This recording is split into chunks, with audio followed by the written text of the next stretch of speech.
Buenas noches, profe. Mi nombre es Diana Jiménez, mis compañeras María Luzmila Castañeda y Sonia Gutiérrez.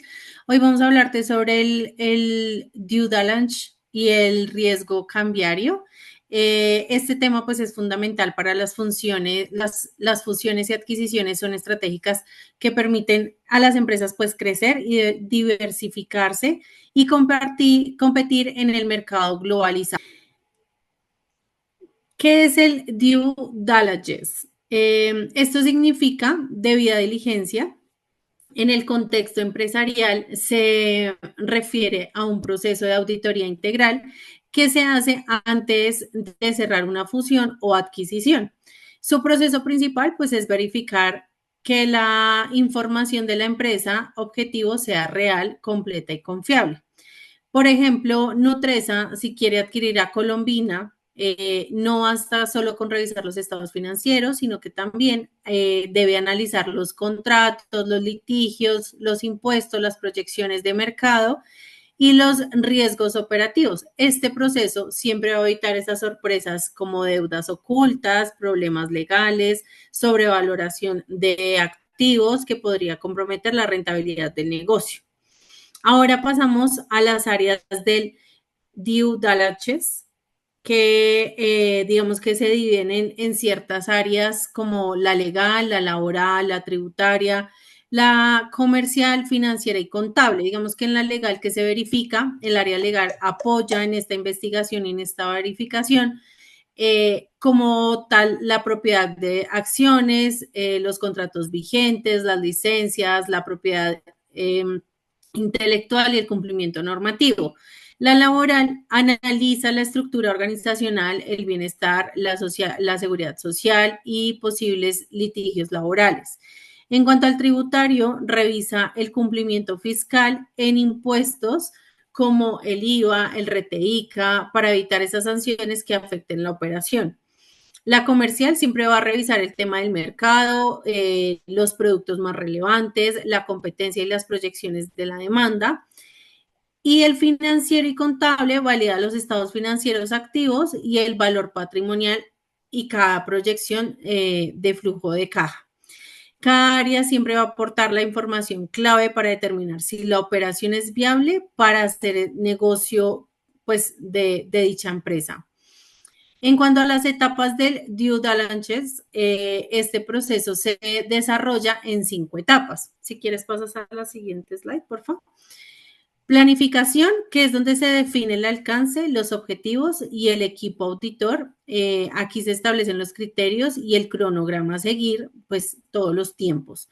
Se hace una revisión documental en donde se incluyen los contratos, los estados financieros, ya todos los documentos dichos anteriormente. Se hace un análisis financiero en donde se evalúan los activos, los pasivos, los ingresos, las proyecciones, se calculan los indicadores como el ROE y el ROA. Se hace una evaluación legal y operativa en donde se revisa todo el cumplimiento normativo, todos los procesos claves para garantizar la continuidad operativa y un informe final en donde se presentan todos los hallazgos. Se basa en las personas encargadas para hacer la negociación del precio y pedir las condiciones en el acuerdo.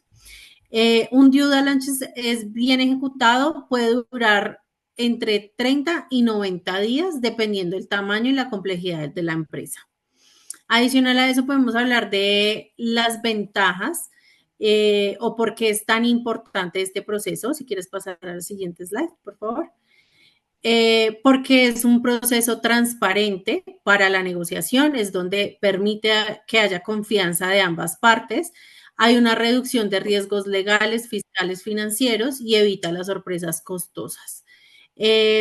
Mejora también la valorización de la empresa objetiva basada en los datos reales y no en estimaciones. Base sólida para la integración posacuerdo, anticipando problemas culturales, tecnológicos y operativos.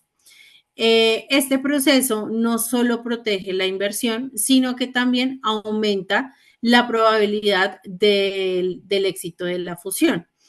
Como dato curioso, digamos que según el PwC, el 70% de las empresas que realizan este proceso logran cumplir sus objetivos estratégicos en en fusiones y adquisiciones. Un ejemplo práctico puede ser el que se mencionó inicialmente, en donde se fusiona la hipoteca de Nutresa con Colombina y el proceso permite identificar cuáles son los riesgos, como los litigios laborales, las deudas fiscales o la incompatibilidad tecnológica antes de cerrar el acuerdo.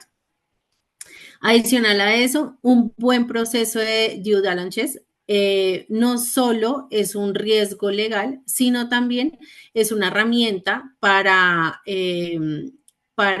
crear valor y garantizar la sostenibilidad del negocio.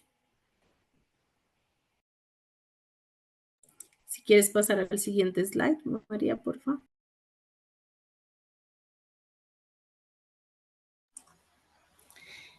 Bueno, buen día. Hablaremos del riesgo cambiario. El riesgo cambiario es la posibilidad de que las variaciones en el tipo cambio afecten los ingresos, costos o deudas de una empresa. En Colombia, en muchas operaciones que se hacen en dólares o en euros, ese riesgo puede impactar fuertemente los resultados financieros, por eso es clave gestionarlo adecuadamente. La siguiente, Lucecita, por favor.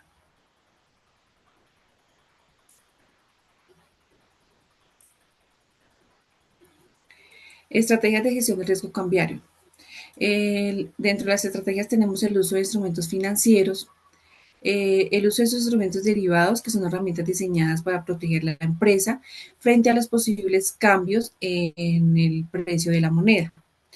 Están los futuros, que permiten fijar hoy el precio al cual compraremos o venderemos de la moneda en el futuro, y pues son útiles para los importadores y exportadores que quieren eliminar la incertidumbre.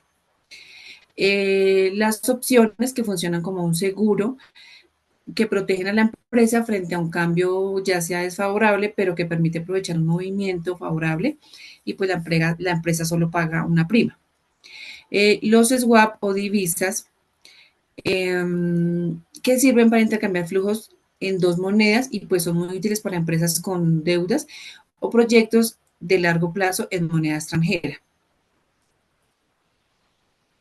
Diversificación de ingresos y costos. Ese es un segundo pilar de la estrategia de la diversificación, y la idea pues es de no depender de una sola moneda.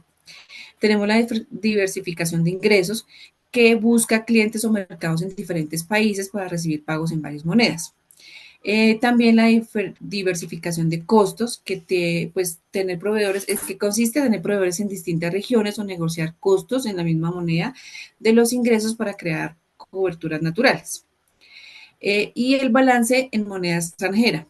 Pues lo ideal es que los activos y pasivos estén en la misma moneda para reducir el riesgo de manera automática.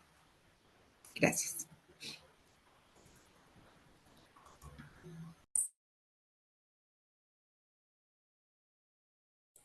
Estás en mute, María. Pon la cámara. Bueno, continuando con la exposición, vamos a hablar sobre la política interna de cobertura y gestión del riesgo. Podemos decir que la política formal de riesgo, pues en esta, pues la empresa establece una política formal de riesgo cambiario que define lo que desea proteger. En este caso sería el flujo de efectivo, las utilidades, los ingresos o el presupuesto. También, pues, esta determina el nivel de tolerancia al riesgo aprobado por la Junta Directiva, ya que su objetivo principal, pues, es reducir la volatilidad de los resultados causados por la fluctuación del tipo de cambio, y así, pues, proteger el patrimonio de los accionistas. Como estrategia general de cobertura, pues se va a definir siempre cubrir el 80% de los activos y pasivos monetarios expuestos. En cuanto a los productos autorizados de los criterios de decisión, en esta política interna, pues son los instrumentos permitidos, que incluyen los contratos como los forward, que la compañera los mencionó atrás, los swaps de divisas y las opciones, ya que la política establece por regla clara que la cobertura debe ser automáticamente cuando la exposición supera el umbral definido. No se debe intentar predecir el mercado y las decisiones deben seguir los procedimientos establecidos, evitando subjetividad o expectativas personales. En esta política también hay unas responsabilidades y unos reportes, pues los representantes autorizados para gestionar cobertura son el director financiero en este caso, el tesorero y otros delegados formalmente.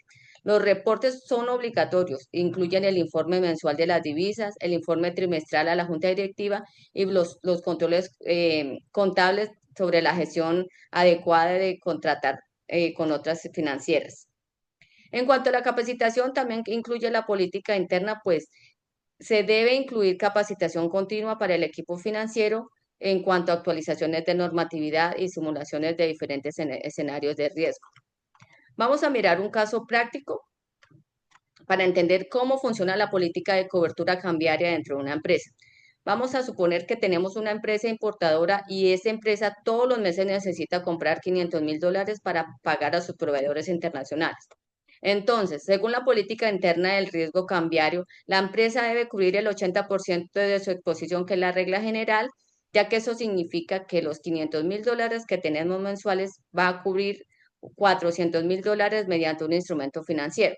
El instrumento financiero que utiliza la empresa en este caso es un forward a un mes, que lo explicaba la compañera en el punto de atrás. Este es un contrato donde la empresa y el banco acuerdan desde hoy cuál será el precio del dólar dentro de un mes. Con esto, pues la empresa fija el costo exacto del 80% de sus compras. Entonces, ¿cómo funciona el proceso interno? Recuerden que la tesorería detecta la exposición y propone realizar el forward. El director financiero es el que aprueba la operación y el tesorero pues es el que ejecuta el contrato con el banco autorizado.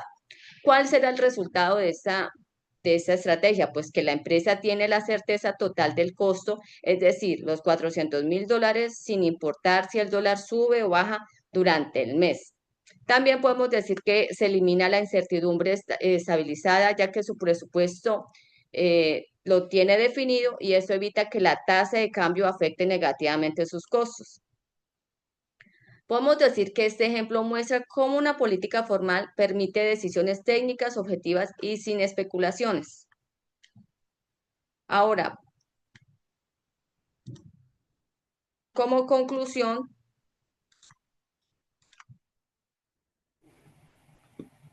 podemos decir que esta estrategia representa un enfoque profesional y sostenible para gestionar el riesgo cambiario.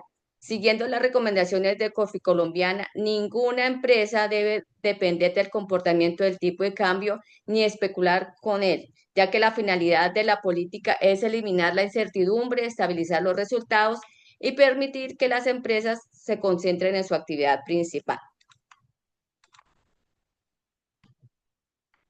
Muchas gracias. Con eso finalizamos nuestra exposición.